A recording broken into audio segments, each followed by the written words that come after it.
3650 நாட்களா இல்லாத மாற்றம் இதுக்கப்புறம் இவர் கொண்டு வர போறாரா? எத்தனை இளைஞர்களுக்கு வேலை வாய்ப்பு வாங்கி கொடுத்திருக்காரு?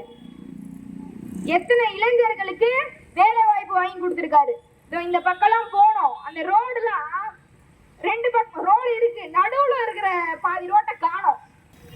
இப்ப போயிட்டு அவர்கிட்ட கேட்டீங்கன்னு வச்சுக்கோங்களேன், என்ன சொல்லுவாரு அவரு? இந்த முறை எனக்கு ஓட்டு போடுங்க, நான் ஜெயிச்சு வந்ததும் உங்களுக்கு ரோடு போட்டு தரேன். ஏன் இந்த 2 வருஷமா இந்த 10 வருஷமா என்ன பண்ணிட்டு இருந்தீங்க? இந்த 10 வருஷத்துல போட்டு கொடுத்துருக்கலாம்ல, எதுக்கு போடல? இன்னமும் மக்கள் முட்டாளா நினைச்சிட்டு இருக்கீங்களோ? பெண்களுக்கு பாதுகாப்பு என்பதே கிடையாது. எங்க பார்த்தாலும் பாலியல் வன்கொடுமை, எங்க பார்த்தாலும் கூட்டு பாலியல் வன்கொடுமை. இந்த ஆட்சியில பெண்களுக்கு பாதுகாப்பு என்பதே கிடையாது. இளைஞர்கள் கொஞ்ச நாளைக்கு முன்னாடி பாத்தீங்கன்னா ஒரு வட மாநிலத்தை சேர்ந்த ஒரு நபரை 4 இளைஞர்கள் சேர்ந்து கத்தியால சராமரியா வெட்டினாங்க. நம்ம என்ன நினைச்சிட்டு இருக்கோம், அது எங்கேயோ தானே, யாருக்கோ தானே நடந்தது, நமக்கு என்ன அப்படின்னு சொல்லிட்டு நம்ம நினைச்சிட்டு இருக்கலாம்.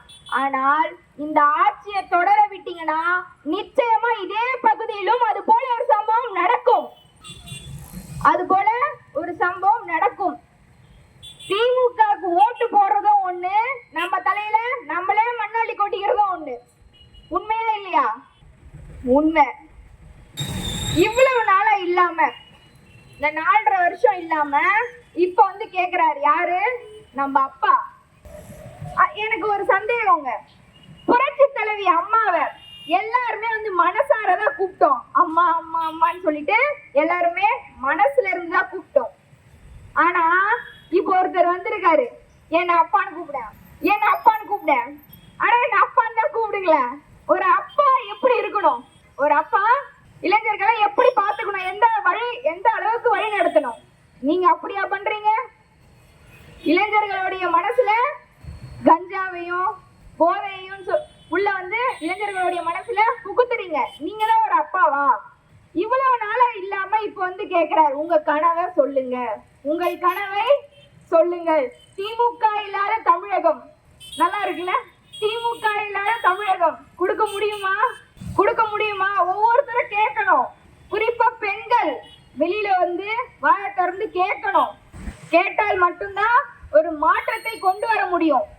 ஒரு தலைவன் என்பது சிறுபிள்ளை விளையாட்டு கிடையாது. அது எப்படிப்பட்டது ஒரு உயர்ந்த நிலை, அது எப்படிப்பட்டது ஒரு உன்னதமான நிலை. அதை யாருக்கும் எடுத்து கொடுக்கிறதுக்கு எப்படிங்க மனசு வருது உங்களுக்கு? எப்படி